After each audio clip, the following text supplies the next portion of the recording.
Hey babe, what you doing now?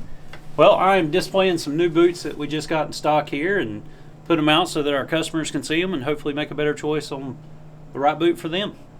It's quite a variety to choose from, isn't it? It is actually. We've got anywhere from hard bottom boots to soft bottom boots, high top to low top, but they all got a different purpose. And as a matter of fact, in today's video, we're going to be talking about each of these boots, but we're also going to be talking about how to choose the right boot for you and also the right size as well, so that you're going to be a comfortable diver when you're under the water.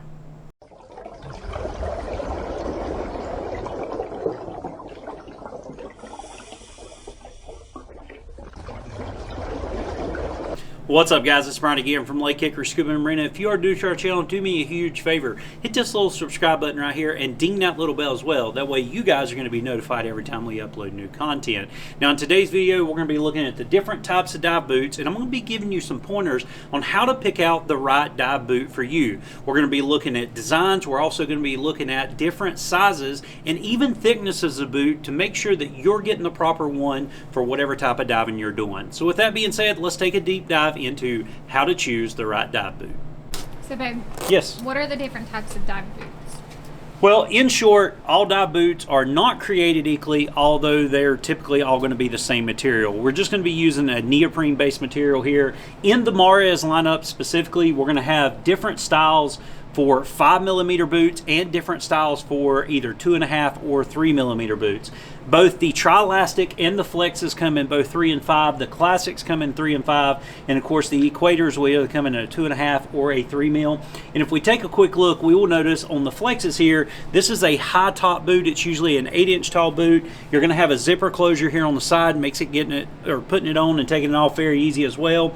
You're also going to have a protective covering here on the top that's going to protect from any type of wear on the neoprene when it goes into the foot pocket of the fin. You're also going to have a little strap catch here in the bottom so that you can pull your fin strap up on the bottom and it can catch. On the soft sole boots, they are virtually the same thing, except we're not going to have that protective covering here at the top, and we're going to have a softer boot versus say the harder bottom boots that come on both the Flex and the Tri-Elastics. We're also not going to have that fin catch back here in the back, although we are going to have a little bit of protection.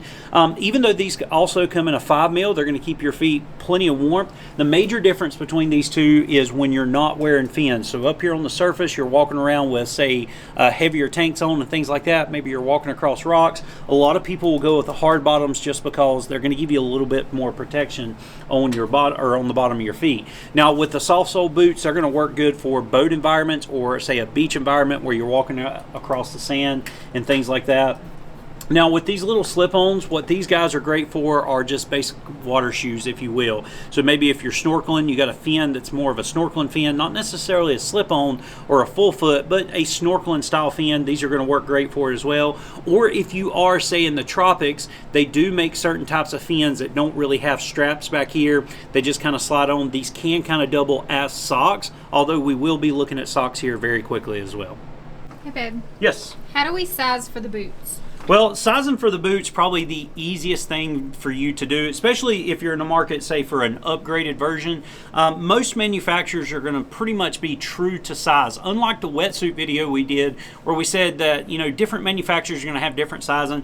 When it comes to boots, they're pretty much true to fit. So I'm a size 8 shoe, so I've got a size 8 boot. And the way that you size it is you just simply put the boot on. So I'm going to go ahead and put it on, make sure I can zip it up with these, make sure it's not cutting off circulation, but I do want it to be relatively snug. Remember, it's a neoprene product. Neoprene works by being tight against your skin, so you do want this relatively tight against your foot.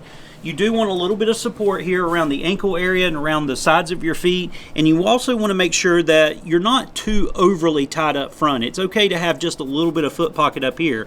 One thing that you got to remember, you're not running a marathon in these. You're using them to protect your feet and keep your feet warm when you're underwater. So it's okay to have a little bit of movement, but not too much, especially if you are, say, using different kick patterns underwater. You don't want that foot shifting around in that boot. It can cause blisters, and it can also make it just uncomfortable. Now another great option as well, if you do have a boot that is slightly a little bit too big for you, obviously you can double it up with some type of neoprene sock. Now with neoprene socks, you do want these guys to be relatively snug on you.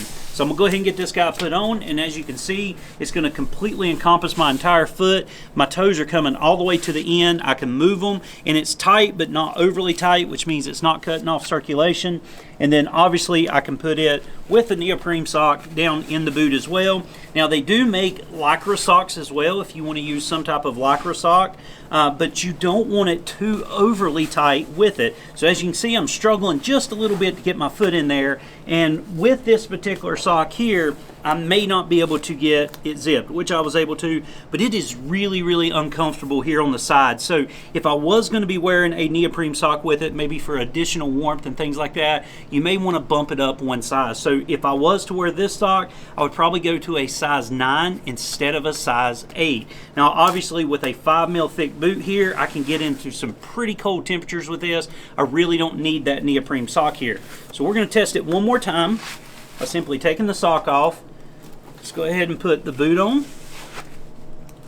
And I can tell a significant difference there in comfort. The boot is still nice and tight. It's going to give just a limited amount of water to go in and out. And then of course here on the sides, I've got plenty of support. It's nice and snug, but not overly snug, so it's not going to be uncomfortable. I still got a little bit of room here in my toe. And then obviously with the hard bottoms, it's going to be a little bit more comfortable when I'm walking across harder bottoms, or even if I'm, say, climbing up a ladder or something like that.